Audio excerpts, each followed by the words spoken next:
독재에 맞서 싸운 투사이자 3당 합당으로 지역 분열의 정치 구도를 조장한 정치인. 고 김영삼 전 대통령의 공과는 극명하게 나뉩니다. 굴곡 많은 정치 인생을 걸었던 만큼 YS 서거 이후 수많은 정치인들의 조문 행렬이 이어졌습니다. 특히 YS가 직접 발탁한 김무성 새누리당 대표와 서청원 새누리당 최고위원은 공동 상주의 역할을 자처했습니다. 너무나 가슴이 아픕니다. 저는 김영삼 대통령의 정치적 아들입니다. 대한민국의 큰 기여를 하셨습니다. 감사합니다. 저는 김영삼 대통령 아시다시피 저의 정치적인 도와주시죠. 이를 두고 조문정치라는 표현까지 나왔습니다. 이른바 YS 재평가 움직임 속에서 김영삼 전 대통령의 긍정적 정치 유산을 챙기려 한다는 평가입니다. 조문을 이용해서 자기 정치적 입지를 넓히는 것은 어제 오늘 일이 아니고요.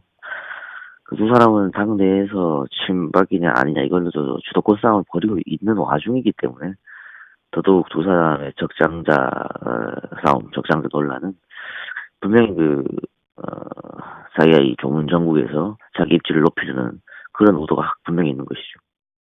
조국 서울대 법학전문대학원 교수도 지난 25일 자신의 페이스북에 김무성, 서청원 등 새누리당 지도자들은 YS 적자 코스프레에 바쁘다며 박정희와 목숨을 걸고 싸운 YS를 따라다니다가 이제 박근혜 품에 안긴 사람들의 처신은 역겹다고 혹평했습니다.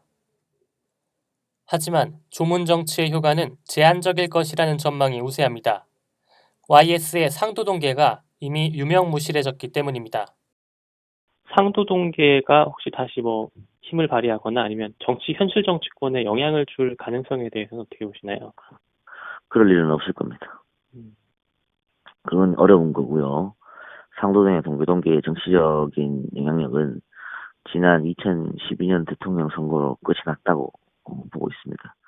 이 평론가는 다만 YS의 차남인 김현철 씨의 행보는 주목해 볼 만하다고 말했습니다. 새누리당보다 오히려 새정치민주연합 쪽에서 김현철 씨의 영입을 검토해 볼 수 있다는 겁니다. 김현철 씨를 영입하면 분명히 새정치민주연합 쪽으로서는 PK에서 마이너스보다 플러스 되는 점이 조금 더 많을 것이다. 그러니까 단순히 득표력만 보는 겁니다. 이것은 다른 걸 떠나서요. 그러니까 아직도 부산 경남에 김영삼을 지지하는 세력들이 남아있는 상태고 그것을 저는 현철 씨, YS의 아들인 김현철 씨가 그대로 받을 수 있다고 봅니다. 그렇게 봤을 때 새정치민주연합 쪽에서 공천을 하면 거제도에서의 김현철 씨 한 명 당선이 아니고 그것뿐만이 아니고 그 주변 지역 부산까지도 영향을 미치지 않을까. 한편 박근혜 대통령은 현직 대통령 중 처음으로 전직 대통령 연결식에 참석하지 않았습니다. 감기 증세가 있는 박 대통령이 해외 순방을 앞두고 건강관리를 해야 한다는 겁니다. 일각에서는 김영삼 전 대통령이 박 대통령을 가리켜 독재자의 딸, 칠푼이 등으로 혹평했던 일과 무관하지 않을 것이라는 해석이 나옵니다. 국민TV 뉴스 안은필입니다.